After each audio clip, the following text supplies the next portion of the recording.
سورہ فاتحہ محض اپنے الفاظ اور اپنی تفسیر کے لحاظ سے ہی بہت خوبصورت نہیں ہے، بلکہ یہ اپنی ترتیب کے لحاظ سے بھی بہت ہی خوبصورت صورت مبارکہ ہے۔ مفسرین کرام نے اس آیت مبارکہ کے بیلنس کو بہت خوبصورتی کے ساتھ بیان کیا ہے۔ لیکن سب سے پہلی بات یہ کہ جب حدیث پاک میں اللہ تعالیٰ یہ فرماتے ہیں کہ سورہ فاتحہ میرے اور میرے بندوں کے درمیان میں تقسیم ہے، تو اس تقسیم کو محدثین کرام یوں بیان فرماتے ہیں کہ یہ 7 آیات ہیں،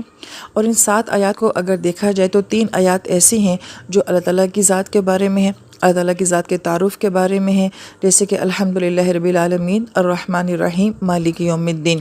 اور اس کے بعد درمیان میں ایاک نعبد و ایاک نستعین، یہ ایک ایسی عادت ہے جس کا ایک حصہ اللہ تعالیٰ کی ذات کے ساتھ متعلق ہے، ایاک نعبد کا کہ اللہ تعالیٰ ہم صرف آپ کی عبادت کرتے ہیں، اور ایاک نستعین کا تعلق جو ہے وہ بندوں کے ساتھ ہے کہ بندے اللہ تعالیٰ سے مدد طلب کرتے ہیں، لہٰذا یہ اللہ تعالیٰ اور بندے کے درمیان میں مشترک آیت ہوگی۔ اور اس کے بعد جو پھر 3 آیات آتی ہیں وہ بندہ اللہ تعالیٰ سے مانگتا ہے، اہدنا الصراط المستقیم صراط الذین انعمت علیہم، تو گویا کہ اس میں ساری دعائیں جو ہیں وہ بندے کی طرف سے اللہ تعالیٰ سے مانگی جاتی ہیں، تو گویا کہ پہلی 3 آیات اللہ تعالیٰ کے بارے میں ہوگی، آخری 3 آیات جو ہیں وہ بندے کے بارے میں ہوگی، اور درمیان میں جو ایک آیت ہے وہ بندے اور اللہ تعالیٰ کے درمیان میں مشترک ہے۔ تو اس طریقے سے بھی ہم اس آیت مبارکہ کو دیکھتے ہیں کہ یہ اللہ اور بندے کے درمیان میں تقسیم صورت ہے۔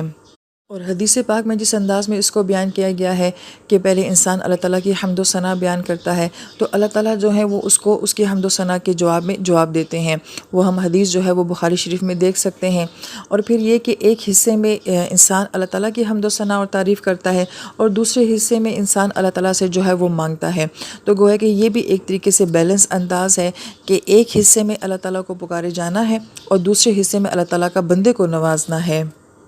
پھر اس کا ایک اور خوبصورت نقطہ جو بیان کیا جاتا ہے کہ ہم جب شروع کی آیات دیکھتے ہیں تو الحمدللہ اب ہمیں اتنی گرامر سمجھ میں آ گئی ہے، تو ہم یہ دیکھتے ہیں کہ الحمدللہ رب العالمین الرحمن الرحیم اور مالک یوم الدین، ان میں جو تمام الفاظ استعمال کیے گئے ہیں وہ اسم ہیں، اور یہ 3 آیات جو ہیں یہ اللہ تعالیٰ کی ذات کا تعارف ہیں، اور جیسے کہ فاتحہ کی تفسیر میں ہم نے پڑھا کہ اگر اس سے بہترین کوئی اللہ تعالیٰ کی ذات کا تعارف ہوتا تو اللہ تعالیٰ پھر ان الفاظ سے اپنا تعارف کرواتے،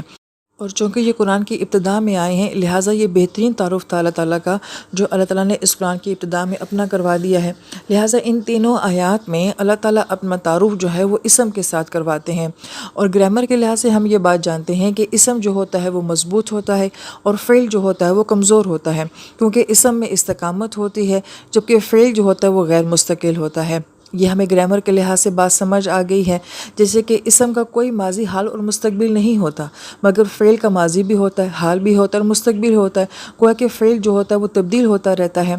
جب اللہ تعالیٰ اپنی ذات کا تعارف کرواتے ہیں تو گرامر کے لحاظ سے بھی یعنی کہ دنیاوی علوم کے لحاظ سے بھی اللہ تعالیٰ اسم کے ذریعے اپنا تعارف کرواتے ہیں،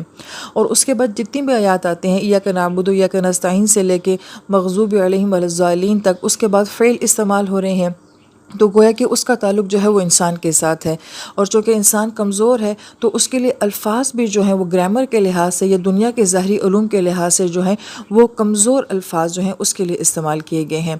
اس بات کو آپ لوگ سمجھ گئے ہوں گے کہ قرآن کا تو کوئی لفظ کمزور نہیں ہوتا، محض اسم اور فعل کے لحاظ سے بات کی جا رہی ہے کہ جو اعلیٰ درجے کے الفاظ ہیں وہ اللہ تعالیٰ کی ذات کے لیے استعمال کیے گئے ہیں، اور جو گرامر کے لحاظ سے کمزور شکل رکھتا ہے اس کو جو ہے وہ انسان کی ذات کے ساتھ منسوب کیا گیا ہے، تو گویا کہ یہ اسم اور فعل کے لحاظ سے بھی ایک پرفیکٹ بیلنس صورت ہے۔ پھر اس کے بعد اگلا نقطہ یہ ہے کہ سورت کی ابتدا میں انفرادی بات کی گئی ہے اور اس کے بعد اجتماعی بات کی گئی ہے، اور جہاں انفرادی بات کی گئی ہے جیسے کہ الحمدللہ رب العالمین الرحمن الرحیم مالک یوم الدین، یہ سب انسان کے انفرادی جذبات ہیں، اس کی اپنی کیفیات ہیں، اور یہاں پہ ہر معاملہ انفرادی طور پہ ہی ہے، اللہ تعالیٰ کی ذات اپنی ذات میں خود رحمان رحیم ہے اور یہ انفرادیت کے ساتھ تعلق رکھتا ہے۔ مالک یوم الدین میں ہر انسان اللہ تعالیٰ کے سامنے انفرادی طور پہ جو ہے وہ کھڑا ہوگا۔ اس کے بعد ہم دیکھتے ہیں کہ تمام جمع کے صیغے آ جاتے ہیں، ایاک نعبد نعبد جمع کا صیغہ، ایاک نستعین نستعین جو ہے جمع کا صیغہ ہے، اہدنا الصراط المستقیم یہ بھی جمع کا صیغہ ہے، اور جہاں پہ اجتماعی صیغے جو ہیں وہ استعمال کیے گئے ہیں تو وہاں پہ اجتماعی عبادت کا جو ہے وہ ذکر کیا گیا ہے۔ نعبد اجتماعی عبادت ہے، نستعین سب لوگ ہی اللہ تعالیٰ سے مدد مانگتے ہیں، اہدنا سب کو ہی ضرورت ہوتی ہے کہ انہیں ہدایت دی جائے، صراط کہا گیا ہے تو انعمت علیہم کہا گیا ہے کہ بہت سارے لوگ جو کہ اس صراط کے اوپر چلنے والے ہیں، مغضوب میں بہت سارے لوگ ہیں، ضالین میں بہت سارے لوگ شامل ہیں۔ تو گویا کہ انفرادیت سے جو ہے وہ اجتماعیت کی بات کی گئی ہے۔ اور پھر اگر غور کیا جائے تو الحمدللہ رب العالمین الرحمن الرحیم مالک یوم الدین، ان کا تعلق جو ہے وہ ایمانیات کے ساتھ ہے، اور ایمان ہر انسان کا اپنا انفرادی ہوتا ہے۔ مگر اس کے بعد جو کہا گیا ہے کہ عبادت کا اور صراط کا اور نستعین کا، اور یہ سب کیا، یہ سب انسانوں کے ساتھ متعلق ہے، تو گویا کہ اس کو جمع کے ساتھ بیان کیا گیا ہے۔ تو انفرادی ایمان سے اجتماعی عبادات کی طرف ہمیں یہ صورت جو ہے بیلنس انداز میں تقسیم نظر آتی ہے۔ ابتدائی حصہ انفرادی ایمان کا ہے اور باقی حصہ جو ہے وہ اجتماعی عبادات کا ہے۔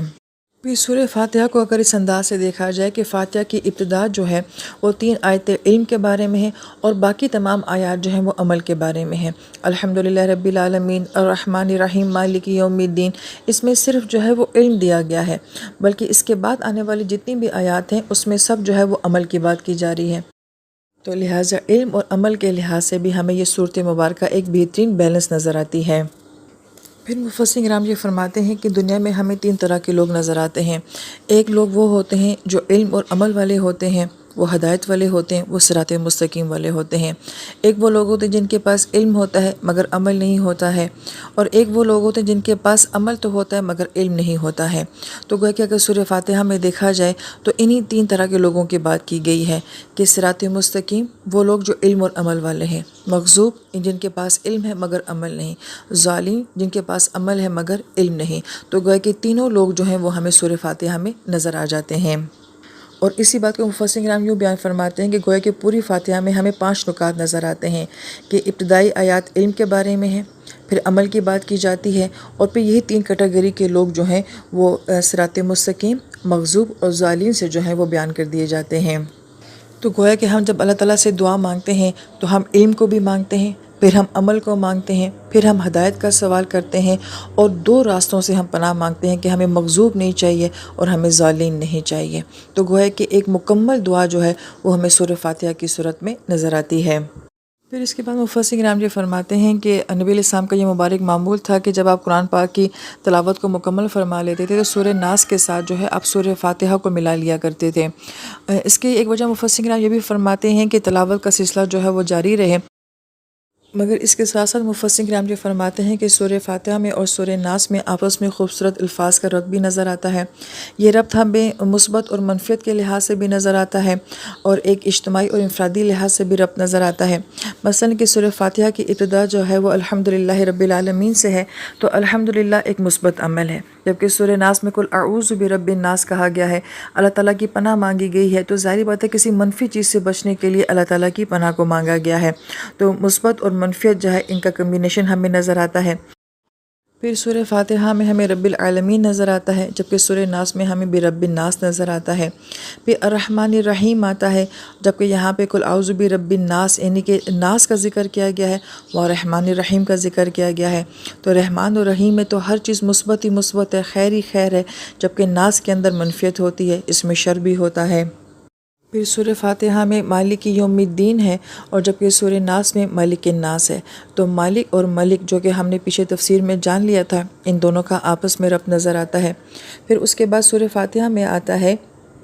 ایاک نعبد و ایاک نستعین، اور جبکہ سورہ ناس میں جو ہمیں الہ الناس نظر آتا ہے، تو وہ عبادت اور مدد جو کہ صرف اللہ تعالیٰ کی ذات کے ساتھ ہے، وہ تعلق ہمیں الہ الناس میں نظر آتا ہے۔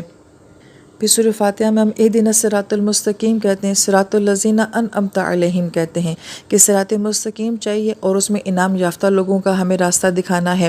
جبکہ سورہ ناس میں من شر الوسواس الخناس کہا گیا ہے کہ وہ لوگ جو کہ وسوسے ڈالنے والے ہیں اور خناس میں سے ہیں۔ تو ایک طرف مثبت لوگوں کا ذکر ہے، اور سورہ ناس میں جو ہے وہ منفی لوگوں کا تذکرہ آ رہا ہے۔ پھر اس کے بعد غیر مغضوب علیہم ولا الضالین آ رہا ہے، مغضوب اور ضالین سے جو ہے پناہ مانگی گئی ہے، جبکہ سورہ ناس میں میل جنتی والناس، جنات اور ناس کے شر سے جو ہے وہ پناہ مانگی گئی ہے۔